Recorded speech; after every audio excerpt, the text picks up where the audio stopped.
عصر کی نماز کے بعد سے لے کر مغرب کی نماز سے پہلے تک نوافل اور قرآن کریم کی تلاوت درست ہے یا نہیں؟ عصر کی نماز کے بعد سے لے کر مغرب کی نماز سے پہلے تک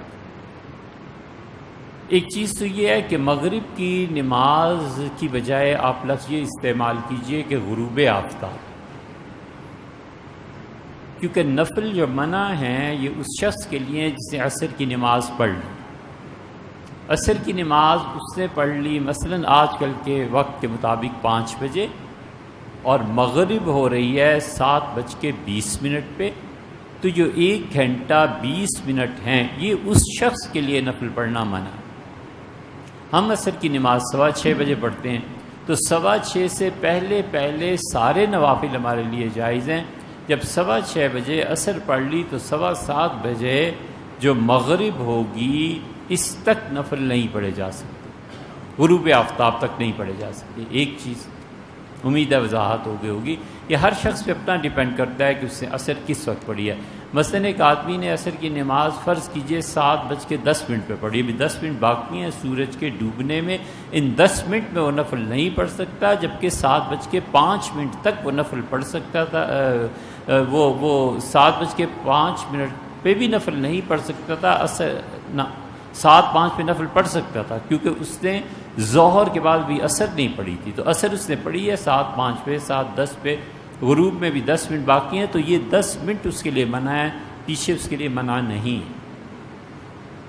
دوسرا مسئلہ یہ سمجھنا چاہیے کہ اصل سورج کا ڈوبنا ہے۔ ایک آدمی مثلاً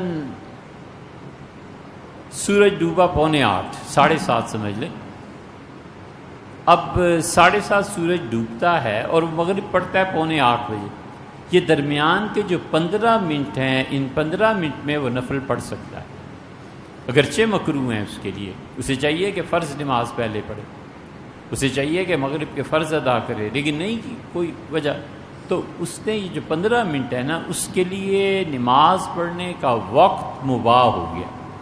اسی لیے بعض صحابہ کرام رضی اللہ عنہم مغرب جب غروب ہو جاتا تھا، سورج ڈوبتا تھا، تو فوراً وہ اٹھ کے 2 رکعتیں پڑھ لیتے تھے۔ حنفی فقہا اس لیے اسے منع کرتے ہیں کہ وہ کہتے ہیں کہ صحابہ رضی اللہ عنہم کا اپنا انفرادی عمل تھا، یقیناً ہم سے مانتے ہیں، لیکن اگر ہم اس طرح اوپن کر دیں تو مغرب کی نماز میں تاخیر ہو جائے گی۔ 7:20 پہ اذان ہو گئی، آپ تشریف لائے، آپ نے 2 نفل شروع کر دیے، ایک اور آدمی آیا اس نے 2 نفل شروع کر دیے، تو مغرب کی نماز جو آرام سے 7:30 پہ ختم ہو جاتی ہے، اب یہ 7:35 اور 7:40 بھی ہو سکتے ہیں، جھگڑا بھی ہو سکتا ہے کہ اتنے لمبے نفل تم کیوں پڑھتے ہو، اس وجہ سے منع۔ تو یہ تھی نوافل کی بات، رہ گئی قرآن کریم کی تلاوت۔ تو قرآن کریم کی تلاوت عصر کے بعد ہے جائز، لیکن آیت سجدہ چونکہ مکروہ وقت میں آئے گی تو سجدہ مکروہ ہوگا اس وقت، لیکن اسے کراہت کے ساتھ ہی ادا کیا جائے گا۔ آیت سجدہ پڑھے گا نا، سجدہ اس کے ذمہ واجب آ گیا نا۔ اب چاہیے تو اسے یہ تھا کہ وہ اصل وقت میں سجدہ ادا کرتا۔ اصل وقت کا مطلب یہ ہے کہ وہ وقت جس میں نفل منع نہیں ہے، یہ اثر پڑ چکا تھا، نفل اس کے لیے منع ہو گئے تھے، اب یہ سجدہ کرتا ہے، اس کے لیے یہ مکروہ ہے، لیکن اس مکروہ وقت میں بھی اس مکروہ سجدہ ہوگا، مگر اس کے حق میں وہ ٹھیک ہو جائے گا، دوبارہ سجدے کی ضرورت نہیں پیش آئی۔